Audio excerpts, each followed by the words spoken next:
Welcome to Fast Economics.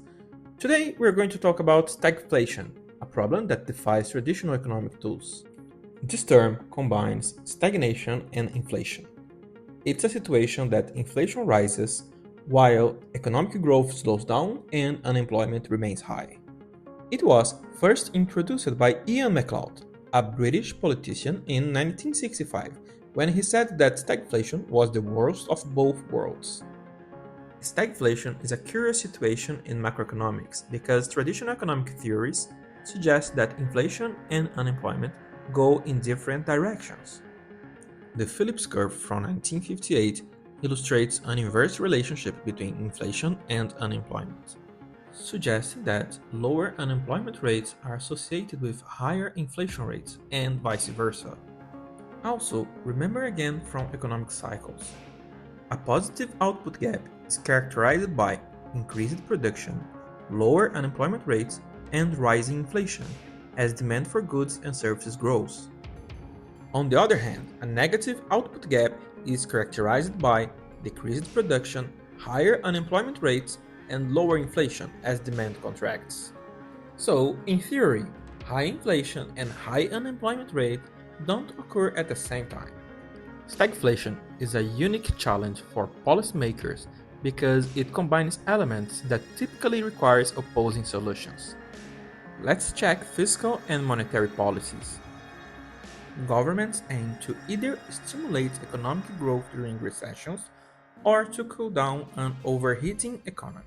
However, during stagflation, if a government tries to stimulate economic growth with fiscal policy, either through tax cuts or increased government spending, it often generates even more inflation. Alternatively, if the government tries to combat inflation by cutting expenses or raising taxes, it risks further restricting economic growth.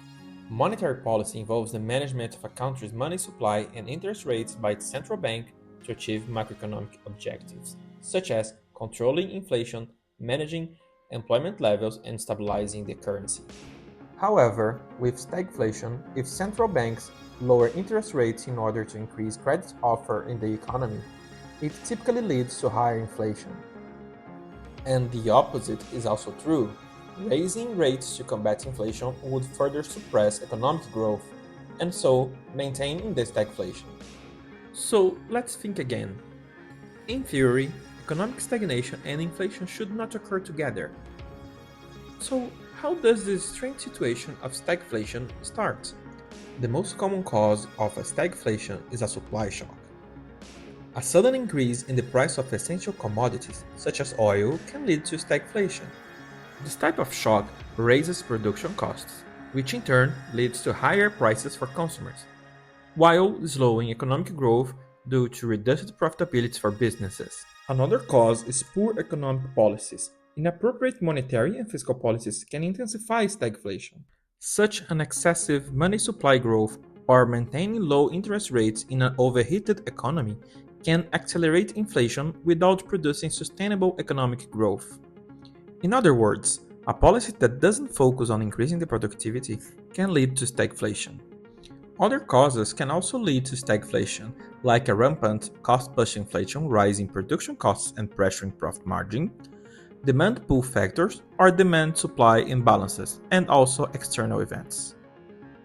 In addition to the challenge of combating stagflation with monetary and fiscal policies, there are three important factors to consider that make stagflation persist.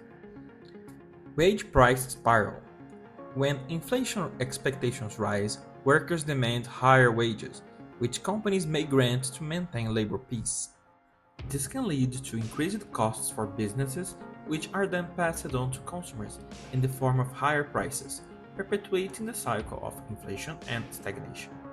A similar situation is inertial inflation, where businesses and consumers adjust their expectations based on previous price increases, leading to a self-sustaining cycle of rising prices. Another factor is indexation. Indexation is the process of adjusting prices, wages, and others based on a change in a price index, often to maintain purchasing power. The problem is that indexation can lead to a cycle of rising wages and prices without an increase in productivity, and so resulting in sustained high inflation. There is no perfect solution to solve stagflation. However, to address stagflation, it generally requires some measures, including appropriate and coordinated monetary and fiscal policies, investments to increase productivity, whether through infrastructure, innovation, among others, control of fiscal deficit, and especially a focus on addressing the root causes. Let's check a real example of stagflation. One of the most famous ones occurred in the United States. In the early 70s, a combination of rising oil prices from the OPEC oil embargo and poor monetary policies led to excessive money supply growth. It then worsened with a recession in 1974 and inflation reaching double digits.